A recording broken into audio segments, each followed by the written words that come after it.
Hello students, कैसे हो आप लोग। आज अपना स्टार्ट करने वाले स्टैंडर्ड 9 का विकास का जो सेकंड टेस्ट का असाइनमेंट है, जिसमें अपने बात करने वाले इंग्लिश सब्जेक्ट की सेक्शन ए यूनिट 6, 7, 8 तीनों की बात की। मैंने सिर्फ यहाँ पे यूनिट 6 से लिखा है, 7, 8 दोनों यहाँ पे तीन यूनिट मैंने यहाँ पे ऑलरेडी कंसिडर कर ली एक ही वीडियो में। क्लियर। सो दैट स्टार्ट करेंगे। इंग्लिश सेक्शन है यूनिट 6, 7 एंड 8। तो फर्स्ट यूनिट 6 की बात करेंगे। What does the writer say about is the early life in Rameswaram. मतलब यहाँ पे अब्दुल कलाम की बात की है। जब अब्दुल कलाम रामेश्वरम में रहते तब कैसा था। The writer Abdul Kalam describe the early Rameswaram was as a small close net society थी and with a rigid social structure था। इसके अलावा were different social groups were segregated, मतलब डिफरेंट टाइप्स के ग्रुप के पीपल्स भी यहाँ पे रहते थे। With people open the very aware of the caste and religions are difference था। But although he is also highlight the example of individual who tried to the bridge of these gaps and through their interaction and friendship रखते थे एक दूसरे के साथ। Okay, clear for this answer. Okay, the next question.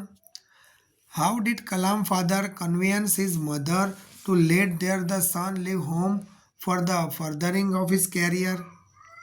तो इसका answer क्या आएगा। कलाम father said that he knew that one day Kalam had to away grow. He gave him the analogy of a seagull that flies across the sun alone and without a nest. Okay. He then quoted Khalil Gibran to Kalam's mother, saying that her children were not their own children. They were the sons and daughters of the life longing for itself. So they came through their parents but not for them. Okay, so ये सुनकर उसकी mother ने convince हो गई थी कि भाई उसको फर्दर स्टडी के लिए बाहर भेजने के लिए। Right, okay, clear. Next question. How did Kalam earn money as a young boy. When emergency was declared that train halt in the Rameswaram station was suspended, the newspaper were bundled and thrown out of the moving train. His cousin Shamsuddin वो distributed मतलब उसका जो cousin था distribute कर रहा था newspaper, जो वहाँ से ही फेंक रहे थे, मतलब मूविंग ट्रेन पे से थ्रो कर रहे थे। तो उसका शमसुद्दीन जो उसका ब्रदर था वो क्या करता था, ये बंडल्स को हर एक जगह पे helping to hand to catch his bundle. तो अब्दुल उसके साथ जॉब पे लगा and this how he earn a more money as a young boy. Correct, okay, clear. Okay, next unit 7 की बात करेंगे। What show Santosh concern for an the environment. तो answer आएगा Santosh was the fervent environmentalist थी। He concern for the environment to evident from the fact that she collected and bout down 500 kilogram of garbage from the Himalayas. यहाँ से पता चलता है कि भाई संतोष एनवायरमेंट कॉन्सर्न थी। कैसे पता चलता है कि भाई वो 500 जो गार्बेज था हिमालय से नीचे लेकर आई थी, मतलब माउंटेन्स के ऊपर से। Right, okay, clear. Next question. How did the Maria senior players trouble in her training years. तो उसका आंसर क्या आएगा। The senior players at the tennis academy they are much older थे मारिया से, एंड आई थिंक सो जब मारिया की as तब 8 to 9 years old थी। मैंने यहाँ पे मेंशन नहीं किया है। Would return to at room, जब वो 11 बजे रूम के अंदर आते थे। When Maria was already sleep, सो चुकी थी। दे वुड वेक अप, उसको उठाते थे and make her clean and tidy room करवाते थे। So clear. तो यहाँ से पता चलता है कि मारिया ने बहुत ट्रबल किया है, बट मारिया को प्रॉब्लम नहीं थी विथ हर ट्रबल से। By not allowing the depress भी नहीं हुई, इंस्टेड वहाँ से उसको स्ट्रेंथ मिली, her determination and mental toughness हुआ कि जिसकी वजह से वो आज आगे बढ़ पाई। Correct. Next question. Compare and contrast the Santosh and Maria's life struggle and achievement. देखो यार, इसका आंसर ऑलरेडी अपने फॉर्म में मैं लिख सकता था, बट मैंने इस फॉर्म में लिखा हुआ है कि भाई अगर संतोष यादव की बात करें तो उसका बॉर्न हुआ था रावरी डिस्ट्रिक्ट इन जायवान्स इन हरियाणा में।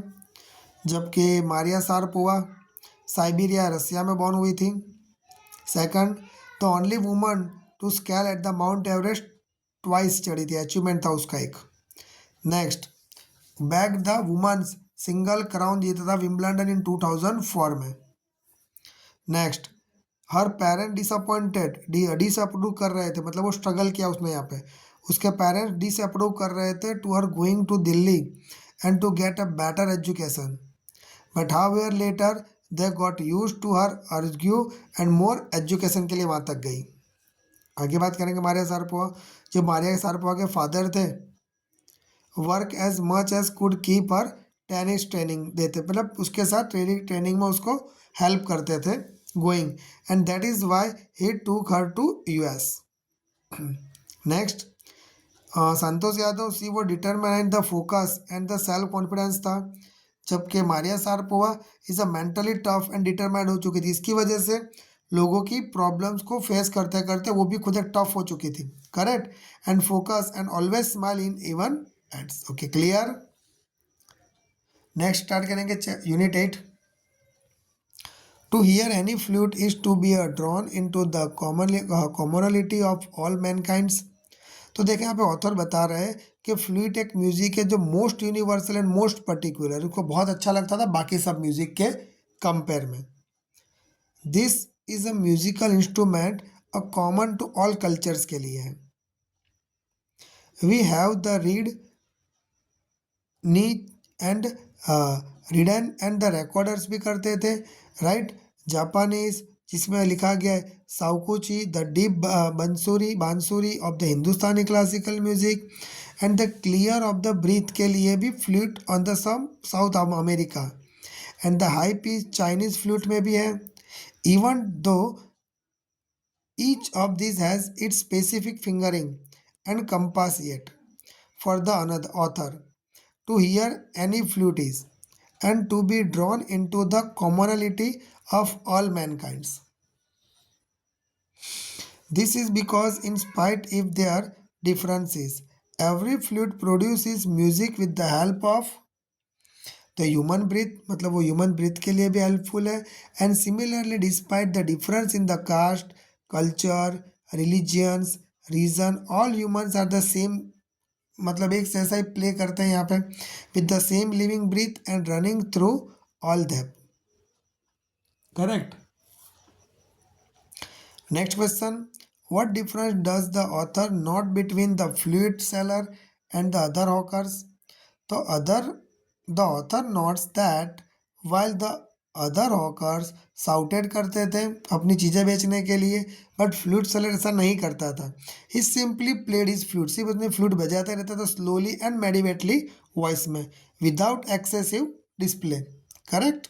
Okay, next question, compare and contract the atmosphere in and around the Boudhanath shrine and the Pashupatinath temple.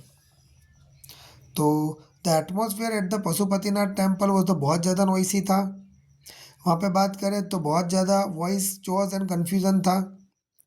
जो वर्सी पर जो आ रहे थे, राइट, वो सिर्फ अट्रैक्ट कर रहे थे प्रिस्ट को अपनी ओर, करेक्ट। इसके अलावा the others were pushing the, एक दूसरे को आगे पुश करते जा रहे थे। सेफ्रॉन क्लेड वेस्टर्न, मतलब उन्होंने ऑलरेडी जो अपने बोलते हैं ना महाराज लोग नहीं पहनते वो ऑरेंज कलर का, बस उस टाइप का सेफ्रॉन पहना हुआ था western. We are trying to enter the temples में एंटर होने के लिए। मंकी थे वहाँ पे जो फाइटिंग कर रहे थे, एंड एडिंग टू जनरल बहुत सारे लोगों का वॉइस भी आ रहा था।